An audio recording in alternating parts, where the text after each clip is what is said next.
এটা হচ্ছে গোপীনাথপুর মিস্ত্রিপাড়া নিখিল মোড় বলে বা ঠাকুরের ভুঁই বলে। এই যে এখানকার ট্রান্সমিটার চুরি হয়ে গেছে, এই যে দেখতে পাচ্ছেন ট্রান্সমিটার চুরি হয়ে গিয়েছে এবং এই ট্রান্সমিটারটা চুরি হয়েছে আজকে রাত্রে, মানে আজকে 8 তারিখ 8 জানুয়ারি বৃহস্পতিবার। তো আজকে রাত্রে চুরি হয়ে গেছে, এই যে দেখতে পাচ্ছেন এখানে তার কেটে রেখেছে, এই যে তার কেটে রেখেছে। তো এখান থেকে মিটারটা কাটার পরে এই জায়গা ফেলেছে, মানে ট্রান্সমিটারটা কাটার পরে যে কাটার পরে মাটিতে যে ছেঁচড়িয়েছে, টানতে টানতে নিয়ে গিয়েছে। আমি দেখাই আপনাদের, এই যে।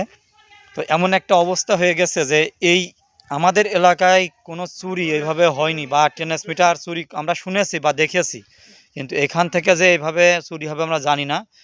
তো এই যে হচ্ছে তেল, এই যে তেল, এইটা হচ্ছে তেল, ট্রান্সমিটারের তেল। তো এখান থেকে নিয়ে যে আমি আপনাদের দেখাই, আমি ভিডিওটা স্কিপ করছি না, কারণ এই জায়গায় রাস্তা, মেন রাস্তা এইটা, এখান থেকে নিয়ে গিয়েছে। তো আমি কিছু মানুষের সাথে কথা বলবো, ওরা কিছু ঠিক পেয়েছে নাকি। তো আমি একটা জিনিস দেখাই, এখানে যে ইনার বাসা, এই যে বাসাটা ইনার বাসায় এইটে। আসলে রাত্রে মানুষ ঘুমিয়ে গেলে মানে বলা হয় যে সে অচেতন থাকে। তো এই যে কাকা, তোমার নাম কি? নিখিল। নিখিল, তা তুমি কি আসলে এটা টের পেয়েছো? না না, টের পাইনি। রাত্রে কোনো টের পাওয়া যায় না। আর এখান থেকে ডিরেক্ট, মানে তুমি কোনো শব্দ বা কোনো কিছু শোনোনি? ঘুমিয়ে পড়লাম, ঠিক পাইনি। কারেন্ট তো নেই তোমার বাড়িতে? না, কারেন্ট আছে তো, তা এখন ঠিক পাবো কি করে? আমি তো ঘুমানো অবস্থায়। ও, মানে এখন তো আর নেই কারেন্ট? না, আচ্ছা, নেই। থাকে না। তো আসলে দেখি আরো কিছু মানুষের সাথে কথা বলে। ভাই, আপনার নাম কি? আমার নাম মোহাম্মদ বাবুল হোসেন। তা এই যে এই ঘটনাটা হয়েছে, তা এটা কি আপনার বাড়ি এখান থেকে কতটুকু দূর হবে?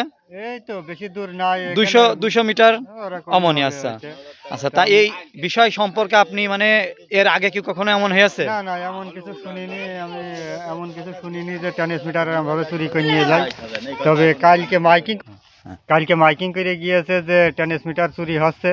তা আমার বাসার লোকজনে সব বললো যে মানে বললো, ওরা তো বুঝিনি যে মিটার ট্রান্সমিটার চুরি হচ্ছে, ওরা বললো বাসার মিটার চুরি হচ্ছে। আচ্ছা, ঘরের এমন কাজ এ যাবৎকাল আমাদের অঞ্চলে হয়নি। আমাদের অঞ্চলে এমন হয়নি। আচ্ছা, আমি কথা বলে আরেকজনের সাথে। এখন দেখা যাচ্ছে সকাল রাত পোয়াত আবার এখানে ট্রান্সমিটার নেই। আচ্ছা, আমি কথা বলছি এই যে এই বাড়ির এক ঠাম্মার সাথে। তো তোমরা কিছু টের পেয়েছো? না, কিছু টের পাওনি? না, ঠিক পাইনি আমরা। ও, আমরা সারা রাত জানি যে ইন্দুরি ঢুকঢাপ করে টিনি পড়ছে, হ্যাঁ হ্যাঁ, শব্দ শুনি আমরা। এটা আমাদের ঘরেও করে। কারণ হচ্ছে যে আমরা সেই বড় জন্য টরই আমরা খায়। কোনো হ্যাঁ হ্যাঁ গুরুত্ব নিইনি। হ্যাঁ, আচ্ছা আচ্ছা। তো এই হচ্ছে অবস্থা আজ। আবার ডাক্তার দেখাই, এই যে দাগ, এই দাগ এখান থেকে, এই যে। তো এই জায়গা থেকে এই অবস্থা হয়েছে, এবং আসলে কেউ জানেও না যে কি দিয়ে কি হলো, হঠাৎ করে ঠিক এই বিষয়টা এমন হয়ে গেল। অনেক মানুষ এখানে জমায়েত হয়েছে যে দেখার জন্য, যে সবাই দেখছে। এই যে কি একটা বিষয়।